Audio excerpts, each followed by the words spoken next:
नमस्कार, बड़ी बहस देख रहे हैं आप और मैं हूं आपके साथ रोहित कुमार। छत्तीसगढ़ में जहां एक तरफ नक्सलवाद खात्मे की ओर है तो उधर राजधानी रायपुर में दो नक्सलियों के मिलने से हड़कंप मच गया है।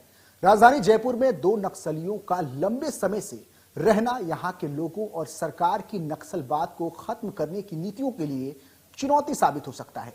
वहीं देश के गृह मंत्री अमित शाह की ओर से दिए गए मार्च 2026 में नक्सलवाद खात्मा करने के अल्टीमेटम पर भी धक्का लगा है। दो नक्सलियों का राजधानी रायपुर में मिलना किसी बड़ी साजिश की ओर इशारा कर रहा है। आपको बता दें कि राजधानी के चौगोरा भाटा इलाके में एक किराए के घर में अपनी पहचान छुपाकर रहने वाले नक्सली पति पत्नी गिरफ्तार कर लिए गए हैं। ये अर्बन नक्सली इलाज के बहाने करीब 1 महीने से किराए पर रहने आए थे। जानकारी के मुताबिक आरोपी रायपुर के अलग अलग इलाकों में लंबे वक्त से रह रहे थे। गिरफ्तार युवक ने राजधानी में कई बड़े अफसरों के घर ड्राइवर और गार्ड की नौकरी भी की। फिलहाल युवक को पुलिस ने पूछताछ के लिए रिमांड पर लिया है और महिला को न्यायिक रिमांड पर जेल भेज दिया गया है। उधर राजधानी में नक्सली दंपति की गिरफ्तारी के बाद सियासी बयानबाजी भी तेज हो गई है। सत्ता पक्ष और विपक्ष के नेता एक बार फिर से नक्सलवाद के मुद्दे पर आमने सामने नजर आ रहे हैं। एक और बीजेपी से किसी बड़ी साजिश को समय से पहले ही नाकाम करने की बात कह रही है, तो वहीं कांग्रेस इस पर दोनों पकड़े गए लोगों की नक्सली होने की पहचान पर सवाल खड़े कर रही है। आज इसी मुद्दे पर विस्तार से चर्चा होगी। चर्चा के लिए कुछ मेहमान भी जुड़ेंगे, लेकिन उससे पहले सियासी बयानबाजियां सुनिए।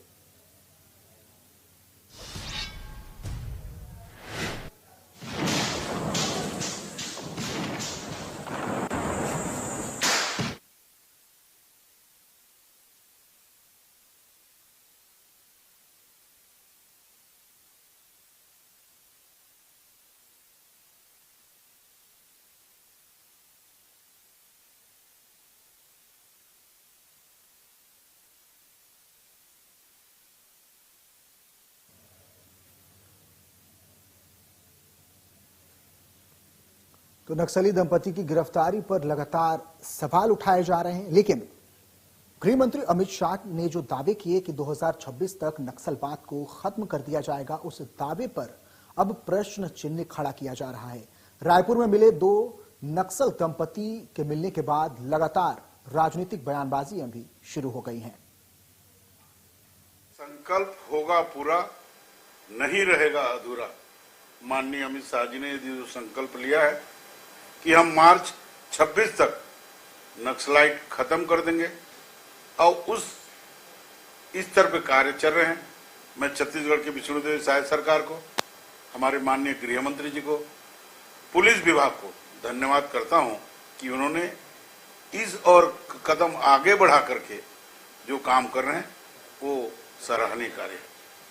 कुछ कांग्रेस पार्टी के लोग बोलते हैं कि नक्सलाइट यहाँ आ गए, शहरी नेटवर्क। मैं उनको पूछना चाहता हूं, किसके माथे पे लिखा है नक्सलाइट है? ये धमक है, ये अमित शाह जी का धमक है, ये छत्तीसगढ़ सरकार का धमक है। लोग डर रहे हैं कहीं हम मर न जाएं, कहीं हमको मार न दें, कहीं हमको गिरफ्तार न कर दें।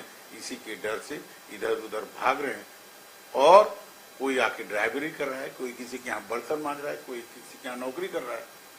और मैं बताऊं, किसी के माथे में नहीं लिखा है ये नक्सलाइट है।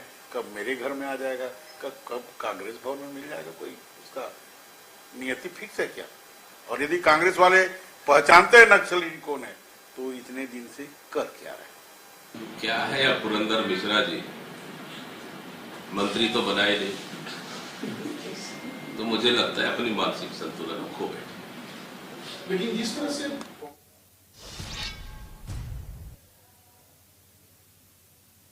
तो इसी मुद्दे पर चर्चा के लिए हमारे साथ दो खास मेहमान जुड़ चुके हैं। बीजेपी से प्रवक्ता शताब्दी पांडे, तो वहीं कांग्रेस से प्रवक्ता सत्य प्रकाश सिंह हमारे साथ जुड़ चुके हैं। सर, आप दोनों का बहुत बहुत स्वागत है इस बड़ी बहस में, इस चर्चा में। सबसे पहले शुरुआत करेंगे शताब्दी पांडे जी के साथ, जो बीजेपी प्रवक्ता हैं और आज हमारे साथ जुड़े हुए हैं। शताब्दी जी, गृह मंत्री अमित शाह ये दावा कर रहे हैं कि 2026 तक नक्सलवाद को खत्म कर दिया जाएगा, लेकिन इसके उलट कुछ और ही रिजल्ट देखने को मिल रहे हैं। जो नक्सलवाद पहले ग्रामीण क्षेत्रों में हुआ करता था, अब वो अर्बन नक्सल की तरफ बढ़ रहा है। दो लोगों के पकड़े जाने के बाद, दो नक्सलियों के पकड़े जाने के बाद क्या कहेंगे?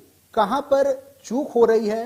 क्या इंटेलिजेंस डिपार्टमेंट की फेलियर है या फिर अमित शाह के इस दावे को ही नकार दिया जाए? इस दावे में कोई दम नहीं है। देखिए, ये बहुत बड़ी हमारे रायपुर पुलिस की सक्रियता है कि मुखबिर के सूचना पर उसको तुरंत उन्होंने, सूचना के तुरंत बाद उन्होंने उसको धर दबोचा है।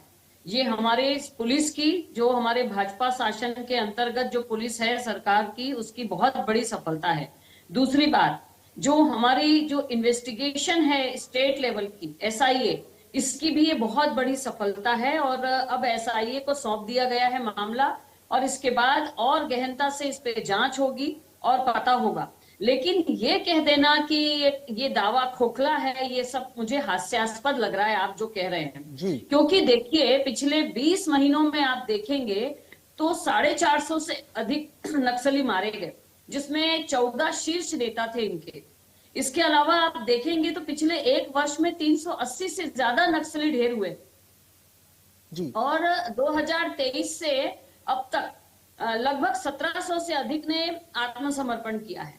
अभी 71 नक्सलियों का तो इसी सितंबर में, एक हफ्ते पहले ही हमने देखा कि एक साथ सामूहिक समर्पण हुआ है, आत्मसमर्पण किया उन्होंने, और 1994 गिरफ्तारियां हुई है। तो ये सारे आंकड़े बता रहे हैं लगभग 3000 के आसपास, 2600 से ज्यादा का आंकड़ा हो जाता है। सक्रिय नक्सलियों को खत्म किया गया, उनकी कमी हुई है। तो ये सब जो इतना प्रयास किया जा रहा है सरकार के द्वारा, तो ये इसी के लिए है कि जो अमित शाह जी ने 2024 में जो ऐलान किया था और ये जो उन्होंने 2026 का जो उन्होंने टारगेट दिया है, ये 2014 से हमारी प्लानिंग थी। 2014 से प्लानिंग चल रही थी कि 2014 के पहले ये जो लाल कारपेट की बात कर रहे थे ना, जो इन्होंने तिरुपति तक का जो कॉरिडोर बना करके रखा हुआ था, उसको आप देखिए धीरे धीरे कितना खात्मा किया गया है। आज नक्सल प्रभावित क्षेत्र के लोगों को नौकरियां दी जा रही हैं, वहां उनको रसद, उनको राशन, उनको जिस प्रकार की भी आवश्यकता है, 15,000 से अधिक तो घर बना दिए गए, नियत नीलानार योजना लाई गई है, आज ट्रांसफार्मर लग रहे हैं, आज बिजली के खंभे लग रहे हैं, आज सड़कें बन रही हैं, आज स्कूलें खुल रही हैं, सारा कुछ तो हो रहा है। अभी औद्योगिक विकास के अंतर्गत 52,000 करोड़ की योजनाएं स्वीकृत हुई है बस्तर के लिए। और सबसे बड़ी बात मैं आपको बता दूं कि आदिवासी समुदाय से सतत संवाद स्थापित करके, उनमें विश्वास जगा करके और आज नक्सलियों पर खात्मा किया जा रहा है। एक तरफ हमारे युवा जो आदिवासी युवा हैं, उनका हमको साथ है, तो दूसरी तरफ हमारे जो जवान हैं, ये दोनों मिलकर इनका खात्मा कर रहे हैं। तो आज मैं ये कहूंगी, शताब्दी जी, आपको मेरी बात हास्यास्पद लग रही थी, मुझे समझ नहीं आ रहा कि आपको ये बात हास्यास्पद क्यों लग रही है। मैं आपको बताता हूं जी। जो नक्सली पकड़े गए हैं, ये दावा किया जा रहा है, ये खुलासा हुआ है कि वो अधिकारी के घर पे ड्राइवर की नौकरी भी कर चुका है। क्या ये आपको हास्यास्पद लग रहा है? नहीं, हास्यास्पद लगा कि आपने कहा कि अमित शाह जी का दावा खोखला और क्या क्या आपने बातें कही, ऐसे नहीं कहना चाहिए। अमित शाह का ये, अमित शाह देश के गृह मंत्री हैं, देश के गृह मंत्री ने कुछ सोच कर ऐलान किया है, पूरी प्लानिंग हुई है और उसके बाद इस प्रकार की बातें ही आप बिल्कुल कांग्रेस प्रवक्ता है।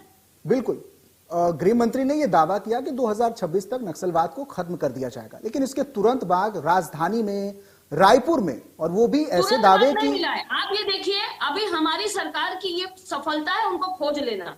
ये है यहाँ पे 4-5 साल से उन्होंने अपने बयान में कहा है। नहीं, तो आप है ना, इस प्रकार की शताब्दी जी, शताब्दी जी, ये बहुत बड़ी उपलब्धि है। आप इसको अपनी सफलता बता रहे हैं, लेकिन आप क्या इसको अपनी विफलता नहीं बता सकते?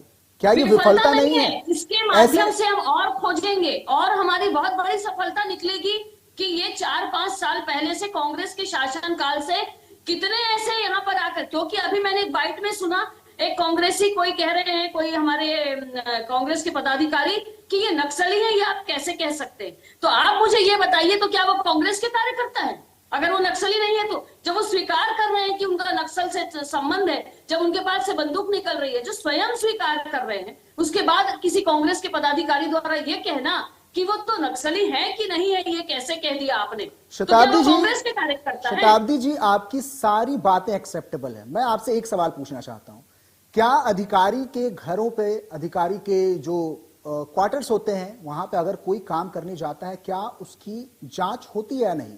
क्या किसी को ऐसे ही नौकरी पर क्या रख लिया बात, ये जाता है? बात सच है कि नहीं है? अभी इस पर ना केवल सुनी सुनाई बातों पर अभी उसका पूरा बयान आ जाने दीजिए। और यदि उसने अधिकारियों के यहाँ काम किया है तो कितनी जालसाजी से आज से 4 साल पहले कांग्रेस के शासनकाल में उसने आधार कार्ड बनाया होगा, ये भी मैं कहती हूँ। ठीक है, सत्यप्रकाश जी जी सुन रहे हैं आप, बातों को सुन रहे हैं, इसका थोड़ा जवाब दीजिए। देखिए रोहित जी, अभी शताब्दी जी ने इतनी सारी बातें की, मैं तो बोलूंगा कि शताब्दी जी को जो पद मिला है अभी इसी सरकार में मिला है, विष्णुदेव साय जी की ने आप दिया है। बार-बार ये बात बोलते हैं, बिल्कुल नहीं बोलेंगे सत्यप्रकाश जी। हर डिबेट में आप यही बात बोलते मैम हैं। प्लीज फिर वही प्लीज बात- इनको अपनी बात फिर वही कंप्लीट कर बात- लेने दीजिए प्लीज। मैं नहीं तो कुछ नहीं नहीं बोला। सत्यप्रकाश जी, आप हर डिबेट में यही बात कहते हैं, बिल्कुल गलत बात है ये। अब तो सुन तो लीजिए, मैं क्या बोल मैं रहा हूँ। समझ क्या नहीं ना आप क्या बोलना सत्यप्रकाश चाह जी, रहे हैं। आप मुद्दे पर बात शताब्दी को ये पद मिला कीजिए। है, शताब्दी सत्यप्रकाश जी, को आप पद मिला मुद्दे है। पर बात मैं कीजिए। मुद्दे पे ही हूँ। जो बीजेपी आरोप लगा रही है, आप उसका जवाब दीजिए। आधार कार्ड की बात वो कर रहे हैं, आप उसका जवाब दीजिए। मैं मुद्दे पे आप ही नक्सल पर बात करिए। सुन लीजिए, शताब्दी जी इतने गर्म क्यों हो रही है, ठंडा पानी पीजिए। मैंने क्या बोला, अभी ये खुद बोल रही है कि 2014 से प्लानिंग चल रही थी, तो 4 साल रमन सिंह जी के झुंझुना बजा रहे थे। मैं तो इसलिए बोल रहा था कि विष्णुदेव साय जी की सरकार में आपको पद में उनकी वाहवाही कर रहे हैं, रमन सिंह जी की सरकार के आप बोल रहे कि उन्होंने कुछ नहीं किया। ये तो आपके वक्तव्य है कि हम 2014 से प्लानिंग कर रहे थे। आप बेवजह हमारी भाजपा के अंदर की बात में आप आने की जरूरत नहीं, आप अपनी बताइए, कांग्रेस ने मैं क्या तो आप किया ही- ये बताइए बस। मैं तो आप ही की बात बता रहा हूँ, मगर आपने आंकड़े जो कथाकथित आंकड़े गिना दिए हैं वो तो विष्णुदेव साय किसके गिना दिए, आपने रमन सिंह जी क्यों नहीं गिनाए? कि केपीएस गिल आते थे, बोलते थे तनख्वाह लेके बैठते थे, वो भी गिराते थे आप साथ में।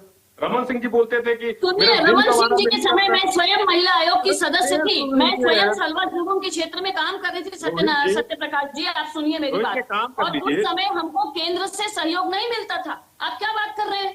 और फिर भी हमारे रमन सिंह जी की सरकार ने मुस्तैदी से काम किया, और जितने भी लोग गांव से नक्सलियों द्वारा खदेड़े जाते थे उनको सलवा जुर्म कैंप में आश्रय देके सुरक्षित रखा था। मैं स्वयं काम कर रही थी उस समय वहां पर। आप क्या मेरे को बात बोलेंगे? देखिए शताब्दी जी, आप महिला है, चिल्लाना मेरे को भी आता है, और एक मर्द की आवाज कीजिए, किस तरह से निकलेगी, फिर आप बोलेंगे कि ये महिला का मर्द और अपमान है। औरत की नहीं, बात नहीं, मत नहीं, करिए, आप एकदम आप गलत इसलिए बात बोल बोलते रहे हैं। सत्यप्रकाश जी, आपने बोला, सत्यप्रकाश जी, बोला नहीं रोहित प्लीज जी, प्लीज इनको प्लीज समझाइए, आप एंकर है। नहीं इनको आप समझाइए, प्लीज, यहाँ के महिला सम्मान के तौर पे नहीं महिला और बोल पुरुष सकते। वाली मैं बात, चालू कर दूंगा। बिल्कुल महिला पुरुष वाली बात अच्छी नहीं है। आप डिबेट करें, आप उनके सवालों का जवाब दें, जो आरोप वो लगा रही है उसका देखिए, जवाब दें। मैं तो वही बोल रहा था, अभी इन्होंने बोला रमन सिंह जी के बाद, मैंने बोला तुमको क्यों इसलिए लग रहा है? अरे मनमोहन सिंह जी जब थे तो सबसे बड़ा कोई हंट चला नक्सलवाद को खत्म करने का 2007-8 में, ग्रीन हंट किसने चलाया था? मनमोहन सिंह जी ने चलाया था। यूनिफाइड कमांड के अगर गठन किया था, क्योंकि पहले हर प्रदेश अलग अलग तरह से अपने ऑपरेशन चलाती थी, तो यूनिफाइड कमांड की अगर किसी ने गठन किया तो मनमोहन सिंह सरकार में हुआ। और जो विष्णुदेव साय जी अभी 2 साल के अंदर मात्र एक बैठक कर पाए हैं, वो भी अभी कुछ दिन पहले, जबकि हर तिमाही हर 1 महीने या 3 महीने बाद कंपल्सरी बैठक करना, मगर करते नहीं थे। तो कितनी संवेदनशीलता है वो देख लीजिए आप। और दूसरी बात बोल रहा हूं, अभी इन्होंने बात किया, जितने भी नक्सली पकड़े जाते हैं उनकी तो बात करते हैं, ये अपने जो एक महेश गागड़ा पूर्व मंत्री है, उनके भाई जो पोखन गागड़ा और इनके वहां के जिलाध्यक्ष love Kumar Rayudu, error funding का आरोप लगता है। एनआईए 4 आदिवासी लोगों को गिरफ्तार करती है कि ठेकेदार से पैसा वसूला, वही ठेकेदार बोलता है कि मैंने इनको भी पैसा भेजा, उस पर भी जांच कर लीजिए आप, उससे क्यों भागते आप? और सुन लीजिए, इन्होंने अभी बात की हमने एक काम किए, अरे वहां आज भी बस्तर में युवा रोजगार मांग रहा है और रायपुर तक आता है। और सबसे महत्वपूर्ण अभी जो हुआ है, जो रायपुर में मिले नक्सली, वो बहुत ही चिंताजनक है। और ये हुजूरी बातें कर रहे, अरे आपके अधिकारी के अगर वो काम कर रहे थे तो क्या उसका वेरिफिकेशन नहीं हुआ? और अभी इन्होंने बोला, जब आपने रोज सवाल किया कि अभी ये जांच का विषय के अधिकारी कर रहे थे कि नहीं कर रहे थे, और दूसरी तरफ बोलते हैं कि कोई कांग्रेस का नेता बोल रहा था कि नक्सल नहीं है। मतलब अधिकारी के आपकी सरकार पे सवाल खड़ा हो रहा है तो जांच हो जाती है, अगर कोई दूसरा व्यक्ति बोलता है तो बोलता है वो गलत है। और सबसे महत्वपूर्ण, अभी आपके पुरंदर मिश्रा जी बोल रहे थे कि माथे पे नहीं लिखा होता नक्सली है, तो ये दिखती संवेदनशीलता कितनी है? पुरंदर मिश्रा जी बोलते मेरे यहाँ भी आ सकता है, तो ये दिखती संवेदनशीलता। सत्यप्रकाश जी, माथे पर नहीं लिखा होता, लेकिन इसकी जांच कौन करेगा? फेलियर है कि वो मेरे घर भी आ सकता है, ये तो पुरंदर मिश्रा खुद मानते हैं। और देखिए अभी तक वही मैं बोला, जो हमारी नीति थी ना भूपेश बघेल की, विश्वास की, विकास की, सुरक्षा की, उसी के तहत काम हो रहा है। अगर 15 साल ये रमन सिंह जी थे ना, और ये जो ढोल पीट रहे कि मैं उस समय काम कर रही थी, तो 15 साल में बस्तर को पेरिस क्यों नहीं बना लगी, लंदन क्यों नहीं बना दिया, इसको न्यूयॉर्क क्यों नहीं बना दिया? 15 साल थे ना आप, क्यों नहीं कर लिए फिर आप? और आज जो ढोल पीटते हम तारीख दे रहे हैं, अरे 15 साल में ना जाने क्या बना देते। और आज आप जो कथा कथी जो बात कर रहे हैं ना, वो सब देख लीजिए जनता। और सबसे महत्वपूर्ण, नक्सली अगर रायपुर तक आते, ये छोड़िए रायपुर हो, राजनांदगांव हो, कवर्धा हो, तमाम जैसे जगह है जहां पे कहीं ना कहीं नक्सलवाद बैकफुट पे था, वहां से खबरें आजकल आने लगी है। तो कहीं ना कहीं चिंता का विषय है। अभी 71 नक्सली की बात कर रहे थे, आईजी ने प्रेस कॉन्फ्रेंस ली, उन्होंने बताया कि 40 के ऊपर एफआईआर दर्ज है, 9 जो इनामी है, बाकी 40 कहां से है उसके बारे में कोई जानकारी है। और उसमें भी स्थानीय लोग सवाल खड़े कर रहे हैं कि हमको कहने के फैसला फुसला के भी लेकर जाएगा। तो तमाम चीजों की जब जांच की बात होती है तो उससे भी भागते हैं। अरे इनकी सरकार हमेशा जांचों पे खड़ी रहती है, सवाल के घेरे में खड़ी रहती है, और ये अपने आप को बचाते रहते हैं। आज भी बस्तर में जो है मूलभूत सुविधा नहीं मिल रही है। बिजली की बात करते हैं, बिजली तो इतना आपने बढ़ा दिया कि वहां खंबे कहां से लग पाएंगे, बिजली कौन दे पाएगा। स्कूलों की बात, फिर वहां पे स्कूल बंद होने के कार्यक्रम ये चला के बैठे हुए। युवा आज रायपुर में आता है नौकरी के लिए, उस पर यहाँ पे उनकी हत्या हो जाती है, अलग विषय है। मगर यहाँ रायपुर में नौकरी के लिए आ रहा है, बस्तर क्यों छोड़ना पड़ रहा है उसको, ये बता दीजिए। मूलभूत सुविधा स्वास्थ्य की आप जहां तक बात करिए, अस्पताल आज वहां बंद है, दवाइयां मिल रही है, मिलती है तो नकली दवाइयां मिलती है। क्यों? बस्तर के विकास की बात करें, वहां पे जो स्टील का उद्योग है वो आज क्या हालत में? बिल्कुल आधारहीन बातें प्रस्तुत की जा रही। सत्यप्रकाश जी, आपको मौका मिला, कुछ भी बोलते जाएंगे, क्या आधार है आपके पास इन बातों का? जो हम बोले वो ठीक, बिल्कुल आपके पास इन बातों का क्या आधार है, क्या आंकड़े आपने कहां से लाए हैं? बिल्कुल आपका आंकड़े का सोर्स क्या है, आपके पास आधार क्या है? जो बीजेपी बोले वो ठीक, दूसरा बोलो नहीं, देखिए दोनों प्रवक्ता हमारे साथ हैं, जो भी बोलेगा फैक्ट्स एंड फिगर्स के साथ रखेगा, हवाई बातें नहीं। सत्यप्रकाश जी, अगर आप कुछ बोल रही हैं तो बिल्कुल उनका सवाल सही है कि आप फैक्ट्स मैंने एक भी आंकड़ा गलत नहीं बताया है, ये पूरा डीआरजी और सीआरपीएफ के द्वारा जारी किया हुआ आंकड़ा है। आपको इनके आगे मैंने 71 के ऊपर सवाल खड़े किए ना, ये बता दिए कि 40 लोगों के ऊपर 71 के आंकड़े जबरदस्ती बनाई हुई बातें न करें आप। फिर इनको रोहित जी, इनको या तो बोलिए अपने पहले सत्यप्रकाश जी, विषय यहाँ पर यह है कि आज रायपुर ठीक है सत्यप्रकाश जी, सत्यप्रकाश जी आपके पास वापस लौटे। चिल्लाने से डिबेट नहीं होता है, बात रखनी पड़ती है, एक एक कर प्लीज। हो जाता है सत्यप्रकाश जी, सत्यप्रकाश आप जो 2014 से चला रहे हो अब नहीं चल पाएगा। उसी में आप जो सरकार चला रहे हैं ना, जुमले पे, उस पर सरकार नहीं चलेगी। अब युवा रोजगार मांग रहा है, बस्तर का युवा बाहर जो जा रहा है ना रोजगार मांग रहा है। बस्तर में आप दिए क्या, बता दीजिए आप। आज तक वहां का जो स्टील उद्योग क्यों बंद पड़ा है, वहां पे जो भेल का प्लांट है वो क्यों आज विनिवेश की वेबसाइट पे पड़ा हुआ है, बता दीजिए आप। वहां क्यों अडानी जा रहा है, बता दीजिए आप। पीडिया क्यों अडानी को जमीन की बता दीजिए आप। वहां पे पेड़ कट रहे हो आदिवासी, बता दीजिए आप। ये सवाल खड़े होते हैं, इसका आप जवाब देना नहीं चाहते। आप उलझुल बातें बस करा लीजिए इन लोगों से। सत्यप्रकाश जी, विश्वास करें, जुमले में कांग्रेस प्रवक्ता भी विश्वास कर ले, जिस तरह से जनता कर दी है, तो जनता हो, कांग्रेस प्रवक्ता हो, आपके जुमलों पे फंसने वाली नहीं है। जनता हो और हम भी जानते हैं, इसलिए बोल रहा हूँ। चिंता नहीं है सत्यप्रकाश, कांग्रेस के प्रवक्ता को पूरी कांग्रेस को जनता से लेना देना नहीं है। सत्यप्रकाश जी, सत्यप्रकाश जी, सत्यप्रकाश जी प्लीज, सत्यप्रकाश जी प्लीज, अधिकारी को खबर नहीं होती है। सत्यप्रकाश जी प्लीज। शताब्दी जी, इस डिबेट का, इस चर्चा का सबसे बड़ा मुद्दा जो मैं मानता हूं कि वो नक्सलवाद जो ग्रामीण क्षेत्रों तक सीमित था, ऐसा माना जाता है ग्रामीण क्षेत्रों में उनका प्रभाव ज्यादा है, आदिवासी इलाकों में उनका प्रभाव ज्यादा है, लेकिन अब सबसे बड़ा सवाल यह है कि ये नक्सलवाद अब अर्बन नक्सल की तरफ बढ़ रहा है, शहरों में अब नक्सली पाए जा रहे हैं। इस पर क्या कहेंगी? और अगेन मैं उसी दावे के बारे में बात करूंगा, स्वयं गृह मंत्री ने इसका दावा किया है। तो जब गृह मंत्री ने इसका दावा किया है तो निश्चित तौर पर पुख्ता इंतजाम किए जा रहे होंगे, पुख्ता तैयारियां की जा रही होंगी। इसके बावजूद भी अगर रायपुर राजधानी में अगर नक्सलवादी पाए जाते तो यह सबसे बड़ा सवाल है। देखिए, मैं जब बोलूंगी ना, कृपया मेरा आपसे अनुरोध है कि सत्यप्रकाश जी को कहिएगा, बीच में नहीं बोलेंगे, कोई कंटेंट नहीं आएगा और आपकी ये जो कार्यक्रम है बहस होगा। Satyaprakash ji please please please, मेरे बीच में आप बोलिएगा, ऊपर से बात कोई किसी के बीच में नहीं बोलेगा, कोई किसी के बीच में नहीं बोलेगा। शताब्दी में, शताब्दी जी कंप्लीट करेंगी। मैं बोलूंगा, मेरे बीच में कौन बोल रहा था? सत्यप्रकाश जी प्लीज। नहीं, प्रवक्ता बनिए तो सीखिए पहले किस तरह से डिबेट होता है। सिर्फ परिक्रमा का जो पद मिला है ना, उससे डिबेट नहीं होता है। ठीक है, Satyaprakash ji please please, Satyaprakash ji please, Satyaprakash ji please please please, उनका जवाब कंप्लीट होने दीजिए। आरोप लगाने के लिए आपको इंडिया न्यूज ने नहीं बुलाया यहाँ पर। शताब्दी मैम आप बोलिए। शताब्दी जी, मैम आप इनको बोलिए, आप शर्म नहीं बोलिए। आती। क्या लगा रहा हूँ मैं? अब मैं इनके ऊपर मैं आरोप रुकिए, मैं आपके ऊपर अब एक्शन लेती हूँ। आप मेरे बीच मैम। में बोल रही, मेरे को बोल रही, मैं बीच में ना बोलूं। सत्यप्रकाश जी, प्लीज। आरोप आप लगा रही है। Please, please, Rohit ji, please. उनको समझाइए पहले, बीच में कौन बोल रहा था जो मेरे कोई को किसी बोल के रही है? बीच में नहीं बोलेगा। सत्यप्रकाश जी प्लीज। शताब्दी मैम प्लीज। तो बात यहां पर यह है कि जो हमारे गृह मंत्री जी ने जो ऐलान किया है, निश्चित रूप में उन्होंने सारी व्यवस्थाएं की हुई हैं। एक तरफ अगर हम तीव्र गति से नक्सलियों का खात्मा कर रहे हैं, वहां पर एक्शन लिया जा रहा है, कड़ा एक्शन लिया जा रहा है, तो दूसरी तरफ जो स्थानीय निवासी हैं, जो कहीं ना कहीं नक्सलियों के बरगलाने पर उनसे उनके सहयोगी बन जाते थे, वो सब उनको असहयोग कर रहे हैं। ये सारा ऐसा कारण है जिसकी वजह से आज नक्सली पस्त हो गए हैं। और जो ये दूसरा विषय जो आज का हमारा विषय है, जिस पर हमको चिंतन करना चाहिए कि जो अर्बन नक्सल जो हमको समझ में आ रहा है, तो ये 4-5 साल पहले से आके जब निवास किए, किसने इनको लाया, इनका सूत्रधार कौन है, इनको मकान किसने किराए पर दिलाया, ये सारी चीजों की जब खोजबीन होगी तो हमको पता लगेगा कि ये कहां तक और किस हद तक फैला हुआ है। चिंता का विषय है। मुझे तो ऐसा लगता है न केवल भारतीय जनता पार्टी को, दोनों पार्टियों को इस पर चिंतन करना चाहिए, और सभी को, न केवल दोनों पार्टी, सभी को चिंतन करना चाहिए। दूसरी बात मैं फिर आपसे कह दूं कि हमें क्यों नहीं सहायता और सफलता मिल रही मैम थी। समय की कमी है, प्लीज प्लीज। मैम समय की कमी है, प्लीज जल्दी कंप्लीट कीजिए। ही ये काम सफल हो सकता था। अंतिम सवाल आज सत्यप्रकाश जी से लेना है। अंतिम सवाल अप्रोच मिली है, इसलिए हम सफल हो गए हैं।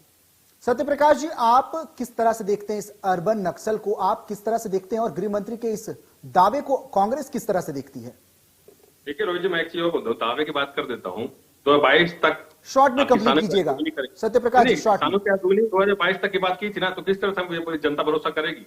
2022 तक पूरे देश में गरीबों को आवास मिलेगा, काला धन आ जाएगा हमारी सरकार बनने के 1 साल के अंदर। वो हो चुका है क्या? आप यही बता दीजिए। 20,000 रोजगार प्रतिवर्ष की यहाँ की बात की तो हो गया, 2 साल होने जा रहा है, 20,000 रोजगार दे दी गया। तो ये जो दावे होते हैं ना कि हम इतने साल में करेंगे, इनका पूरा इतिहास उठा के देखिए तो ढकोसले निकला है आज तक। इस सड़क की बात कर रहे हैं, आपका खुद का आरटीआई कहता है कि पिछले 2 साल के बाद 1.5 किलोमीटर सड़क नहीं बना पाए हैं आप बात कर रहे हैं सड़कों की। हमने जबकि पिछले अगर 4 साल 5 साल की बात करोगे, 10,000 किलोमीटर से ज्यादा की सड़क हमने बस्तर क्षेत्र में बनाया है। आपने पूरे छत्तीसगढ़ में 2 साल के अंदर मात्र 1.5 किलोमीटर, ये आरटीआई के हवाले से खबर निकली है। तो ये दिखता है कि आप क्या कहते, कथने और करने में कितना फर्क है। हमने जो काम किया उसका असर अब दिखता है, तो आप अपनी वाहवाही क्यों लूट रहे हैं? इसी में दिख रहा है आपके अधिकारी हो, आपके विधायक हो कितने संवेदनशील है, आपके मुख्यमंत्री जी हो वो कभी कभी बोलते हैं, और गृह मंत्री, इन दोनों की बातों विरोधाभास रहता है। कभी हमारे जवान किसी के क्षेत्र में लड़ रहे होते हैं, मुख्यमंत्री जी बोलते लड़ रहे, विजय शर्मा जी बोलते नहीं लड़ रहे, तो ये इनका विरोधाभास दिख जाता है। इसलिए बोल रहा हूं कि इनकी सरकार जो है कहीं ना कहीं हर चीज में फेलियर हो चुकी है, चाहे रोजगार में हो, चाहे नक्सलवाद में हो, चाहे महिला की सुरक्षा में हो, चाहे वो युवाओं की कहीं ना कहीं भविष्य की बात की उसमें भी फेल हो चुकी है। ठीक है सत्यप्रकाश, ठीक है। 2 साल में कोई वर्ग ऐसा नहीं जो खुश हो। ठीक है, ठीक है। दोनों मेहमानों का बहुत बहुत शुक्रिया इस पूरी चर्चा में जुड़ने के लिए। तो चलिए, बड़ी बहस में फिलहाल इतना ही। बाकी तमाम खबरों के लिए देखते रहिए इंडिया न्यूज मध्य प्रदेश छत्तीसगढ़। नमस्कार।